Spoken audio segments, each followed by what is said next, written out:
Hi class, hope everyone is doing well. And I know you were just sitting on the edge of your seats waiting for this video. Nothing else going on this afternoon, I'm sure. Get-togethers to get to. No, I'm just kidding. I know what day it is, what Sunday it is, but hopefully it's not a homework Sunday for you. If you haven't finished discusiones, discussion. I teach Spanish, take Spanish at Rose State College. But if you haven't finished introductions, then you want to do that. If your group has not submitted their self descriptions, then and you are the only one who has submitted, then I would say give people until maybe Sunday evening. I mean, I know things are gonna. I guess the game is a priority for folks. This should be one too, but if it hasn't been prioritized by others in your group, go ahead and make the video by yourself, right? So group activities are super important, but you don't want to sacrifice your grade for others in the group, right? Okay, so you want to work together um, as much as you can. All right, I'll just put it that way. Okay, so you do want to do the activity and you do want to read the rest of the textbook in this unit.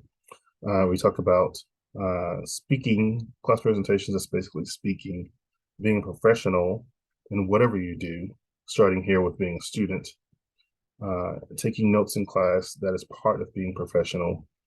And then we have an assignment called Committing to Student Professionalism. So things that you want to think about going forward in college to help you be the best student that you can be.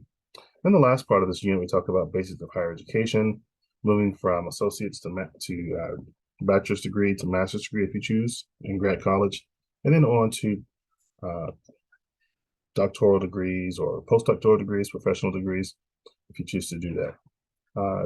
Again, a minority of people in the United States go to college, if you can believe that. So a lot of people, they will take up trades, being a professional athlete. Lots of people go into athletic uh, sports early, as in like 18, 19. Particularly in tennis, I think of that, like tennis and other sports. Uh, Teenagers, yeah, they're professional athletes. They may not go to college until later on in life. If you are here in higher education, it's important that you know all that's available to you, right? So that's what the section is about: basics of education and how higher education works in the United States. It's not the same across the board, right? So this last thing I want to take you to before we end this video is just a little bit of information about professionalism. You can watch this video. It's just a little snippet, extra information. It is supplemental. You might recognize this from the syllabus. I have responsibilities, and so do you as a student. And so it's good to review those, right? One of the sections in your engagement guide, number one, which is due on the 15th, uh, is related, or one of the sections is related to this video, right? So you want to watch this video. I'll go ahead and give you an advance. We're losing our listening. That's what this person says, Julian Treasure. If you're trying to find the video, it's in the link in this announcement. Also, you can just YouTube 5 ways to listen better, or you can just type in Julian Treasure and you'll find the video. But make sure it's this video. He has a few videos out that have to do with listening, right? And so you do want to make sure you look at basics of higher education, moving from one step to the other. This is mainly having to do with the United States and not just not the entire world, right? In my opinion, and what I've been taught and what I've kind of gleaned is that what we want to do in college is to help you uh, think, right?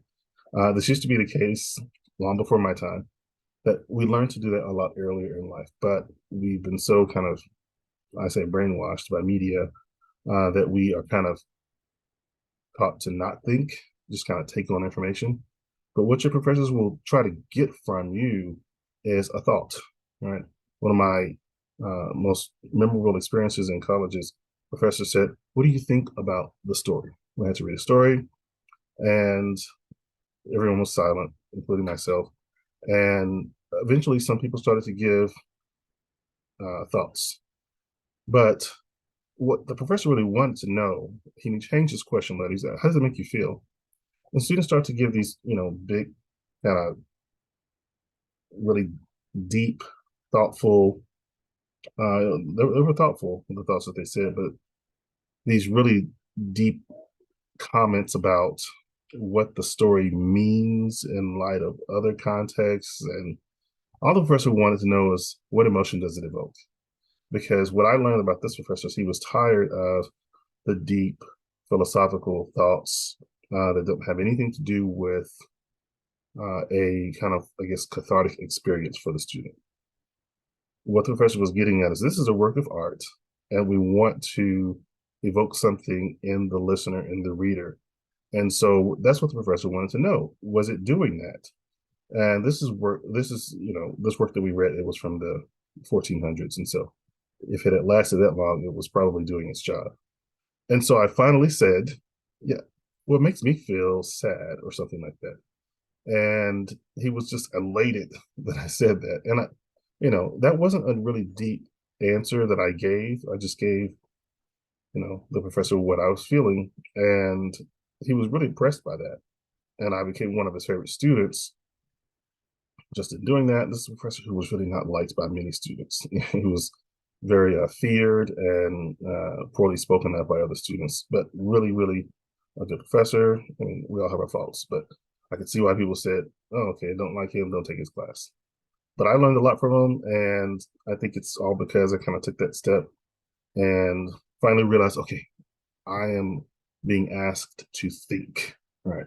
So that's my 2 cents about higher education. That's the goal of it, to learn to think, not necessarily what to think, but to think, period. All right. Okay, so hopefully that's been helpful for you. Remember, your engagement guide is due this week, along with your other 2 assignments, discussion and commitment to student professionalism. And hopefully it's been helpful. If you have more questions, just email me, and I will see you in the next video. Take care.